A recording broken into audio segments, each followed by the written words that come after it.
जय श्री कृष्णा। राधे राधे।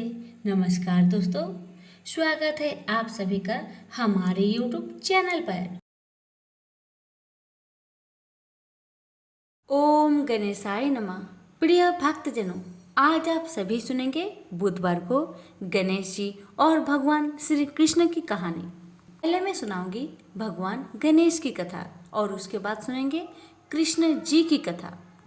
पौराणिक कथाओं के अनुसार एक बार लक्ष्मी जी को स्वयं पर अभिमान हो गया कि सारा जगत उनकी पूजा करता है और उन्हें ही पाने के लिए लालायित रहता है। उनकी इस भावना को भगवान विष्णु समझ गए। भगवान विष्णु ने माता लक्ष्मी का घमंड व अहंकार ध्वस्त करने के उद्देश्य से उनसे कहा कि देवी, भले ही सारा संसार आपकी पूजा करता है और आपको पाने के लिए व्याकुल रहता है, किंतु आप में एक बहुत बड़ी कमी है। आप अभी तक अपूर्ण हैं। जब माता लक्ष्मी ने अपनी उस कमी को जानना चाहा, तो विष्णु जी ने उनसे कहा कि जब तक कोई स्त्री मां नहीं बनती, तब तक वह पूर्णता को प्राप्त नहीं करती। आप निसंतान होने के कारण अपूर्ण हैं। यह जानकर माता लक्ष्मी को बहुत दुख हुआ। उन्होंने अपनी सखी पार्वती को अपनी पीड़ा बताई और उनसे उनके 2 पुत्र में से गणेश को उन्हें गोद देने के लिए कहा।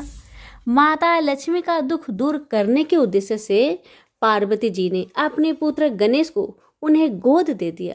तभी से भगवान गणेश माता लक्ष्मी के दत्तक पुत्र माने जाने लगे। गणेश को पुत्र रूप में पाकर माता लक्ष्मी अति प्रसन्न हुई और उन्हें गणेश जी को यह वरदान दिया कि जो भी मेरी पूजा के साथ तुम्हारी पूजा नहीं करेगा, मैं उसके पास नहीं रहूंगी। इसलिए सदैव लक्ष्मी जी के साथ उनके दत्तक पुत्र भगवान गणेश की पूजा की जाती है। तो सभी प्रेम से बोलिए गणेश महाराज की जय। एक गांव में एक सेठ और सेठानी रहते थे। वह बहुत ही धार्मिक प्रवृत्ति के थे और गणेश भगवान के अनन्य भक्त थे। वह दोनों बिना चुके हर बुधवार को गणेश भगवान का व्रत रखते थे और शाम को 11 ब्राह्मण को भोजन खिलाने के बाद ही अपना व्रत खोलते थे। सेठ जी का काफी बड़ा परिवार था। वह सब आपस में बड़े प्यार और भाईचारे से रहते थे। लेकिन सेठ और सेठानी की कोई संतान नहीं थी। इस विषय पर परिवार और गांव के लोग आपस में कानाफूसी करते थे। कहते कि सेठानी बाज है। ये सब बातें सुनकर सेठ और सेठानी बहुत दुखी होते थे। एक बुधवार के दिन सेठ और सेठानी गणेश जी की पूजा संपन्न करके मंदिर के बाहर आ रहे थे। तभी उन्हें सीढ़ियों पर एक छोटा सा बच्चा अकेले बैठा हुआ दिखा। बच्चे को देखते ही दोनों उसके पास गए और पूछा कि तुम्हारे माता पिता कहाँ हैं और तुम अकेले यहाँ क्या कर रहे हो। लेकिन बच्चे ने अभी ठीक से बोलना नहीं सीखा था, इसलिए वह बोल नहीं पाया। वह दोनों बच्चे के पास शाम तक बैठे रहे।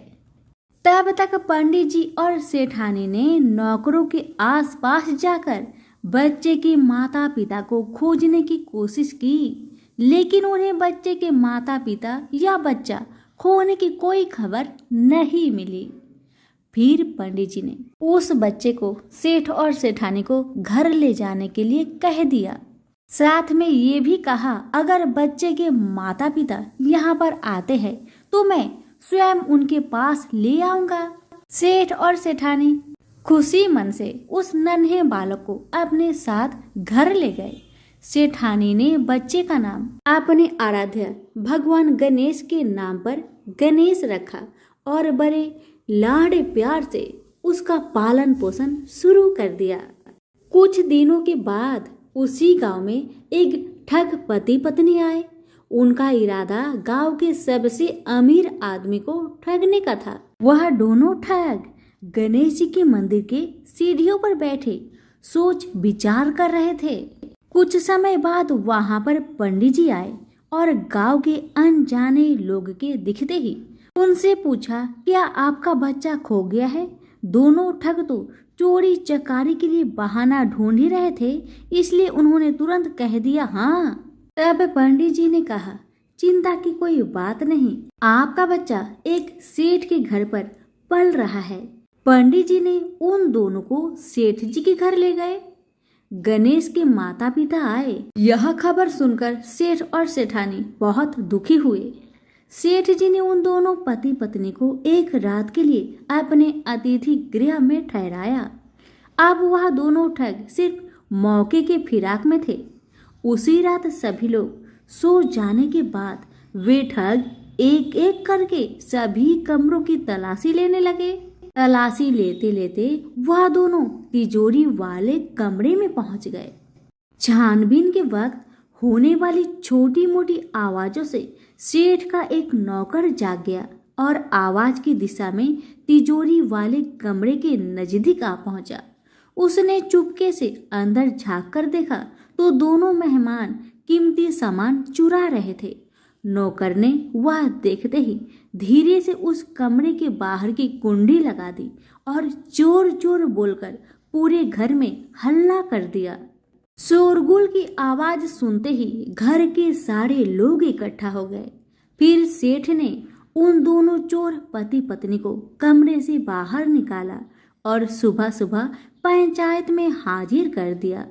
सेठ जी ने सरपंच जी को पूरा कहानी बताया और कहा कि ये दोनों तो चोर है, अब हम पुत्र गणेश को इन दोनों को नहीं देंगे। लेकिन वह दोनों ठग पति पत्नी अपनी जिद पर अड़ गए और बच्चे को ले जाने की जिद करने लगे। सरपंच जी ने इस गंभीर समस्या का एक तोड़ निकाला। उन्होंने सेठ जी और दूसरी औरत को गणेश के सामने खड़ा कर दिया और कहा, जिसके भी आंचल से दूध की धार गणेश के मुख में जाएगी, बालक गणेश उसके पास ही रहेगा। फिर वे दोनों अपने अपने आंचल मुंह के सामने फैलाकर खड़ी हो गई। सेठानी जी मन ही मन गणेश भगवान का नाम जप कर रही थी। देखते ही देखते गणेश भगवान की कृपा से सेठानी के आंचल से दूध की धार गणेश के मुंह पर गिरी और इस तरह बालक गणेश सेठ और सेठानी के साथ हमेशा के लिए रहने लगा। सभी मेरे साथ प्रेम से बोलिए, गणेश महाराज की जय हो। बहुत समय पहले की बात है। एक गांव में 7 भाई और एक बहन रहा करती थी। वो सब कुछ सुनती, पर जैसे ही विनायक जी का नाम आता तो घगरा झटका कर चली जाती। हर रोज उसका यही आदत था, जब भी गणेश महाराज का नाम आता तो घाघरा झटका कर चली जाती। एक दिन उस लड़की की इस आदत पर विनायक जी बहुत नाराज हुए और गणेश महाराज उस बहन को भयभीत करने लगे। डर के मारे बहन का तो बुरा हाल हो गया, बेचारी सूखने लगी। अपनी बहन को सूखता देख 7 भाइयों ने आकर पूछा, बहन क्या बात है, तुम इतनी दुखी क्यों हो, मुझे बताओ। पर भाइयों के बार बार ऐसे पूछने पर बहन ने कुछ नहीं बताया। भाई असफल रहे। सबसे जो छोटा भाई था वह बहुत चतुर था, बहुत चालाक था। उसने आधी रात को अपना वेश बदलकर गणेश महाराज को पकड़ लिया और पूछा कि आप कौन हैं और मेरी बहन के साथ छल क्यों करते हैं। भाई की बातें सुन गणेश जी बोले, मैं तो गणेश महाराज हूँ, तेरी बहन सारी बातें सुनती है, पर जैसे ही मेरा नाम आता है तेरी बहन दूर चली जाती है, इसलिए मैं उसे डराता हूँ। भाई ने पूछा कि आप इसका उपाय बताए तो गणेश जी बोले कि कोई भी कहानी कहो तो गणेश जी की कहानी कहे बगैर नहीं उठना चाहिए। बहन ने उस दिन से नियम रखा कि वह रोज गणेश जी की कहानी सुनेगी और कहानी सुनने के बाद ही कुछ खाएगी, और बहन हर रोज ऐसा ही किया। अब तो बहन कहानी सुनने के बाद ही कुछ खाया करती थी। इस तरह से गणेश जी महाराज बहन पर प्रसन्न रहने लगे और उसकी सारी मनोकामनाएं को पूरी करने लगे। गणेश महाराज की आशीर्वाद से उस बहन को अच्छा घर और अच्छा वर मिला। तो प्रेम से बोलिए गणेश महाराज की जय हो। एक बार एक महिला फल बेच रही थी। जब वह श्री कृष्ण के घर के सामने से गुजर रही थी, तब श्री कृष्ण को कुछ फल खाने का मन किया। जब कृष्ण ने उस फल को बेचने वाली महिला से कुछ फल मांगे तो उसने कृष्ण से उन फल के बदले कुछ मांगा। फल के बदले अनाज देने के लिए कृष्ण घर के अंदर दौड़ते हुए गए और मुट्ठी भर अनाज लेकर वापस फल वाले के पास आए, परंतु आते आते उनके हाथ से सारा अनाज गिर जाता है। कृष्ण बार बार घर के अंदर जाते और कुछ अनाज अपने हाथ में लेकर आने की कोशिश करते हैं, परंतु सारा अनाज नीचे गिर जाता है। यह देखकर फल वाली बहुत प्रसन्न हुई और उसने कृष्ण को सारे फल दे दिए। भगवान बाल कृष्ण अंतर मन से उस बुढ़िया पर बहुत प्रसन्न हुए। जब वह फल वाली अपनी खाली टोकरी लेकर वहां से चली गई और अपने घर पहुंची तो उसने देखा कि उसकी टोकरी में सोने और जवाहरात से भरी हुई थी। तब उस बुढ़िया माई को समझने में देर नहीं लगी कि ये तो भगवान श्री कृष्ण की चमत्कार है, उनका ही महिमा है। हे बाल कृष्ण, जैसे आपने उस बुढ़िया के घर में अन्न धन के भंडार भर दिए, वैसे ही आपकी कथा कहने वाले, सुनने वाले, हुक्कारे भरने वाले सभी के परिवार पर अपनी कृपा सदा बनाए रखना। प्रेम से बोलिए बाल गोपाल की जय। अब सुनिए भगवान कृष्ण को गोविंद क्यों कहा जाता है। कथा। एक दिन भगवान कृष्ण के पास एक कामधेनु नामक गाय स्वर्ग से पहुंची। उस गाय ने कृष्ण को बताया कि वह देवलोक से उनका अभिषेक करने आई है, क्योंकि कृष्ण पृथ्वी पर गायों की रक्षा कर रहे हैं। उस गाय ने कृष्ण को पवित्र जल से नहलाया और उनका दिल से शुक्रिया अदा किया। उसी समय भगवान इंद्र अपनी हाथी ऐरावत पर विराजमान होकर वहां प्रस्तुत हुए और उन्होंने श्री कृष्ण को आशीर्वाद दिया और कहा कि आपके इस पुण्य कार्य के लिए पूरे विश्व के लोग आपको गोविंद के नाम से जानेंगे। प्रेम से बोलिए गोविंद भगवान की जय। कृष्ण और पुतना असुर की कहानी।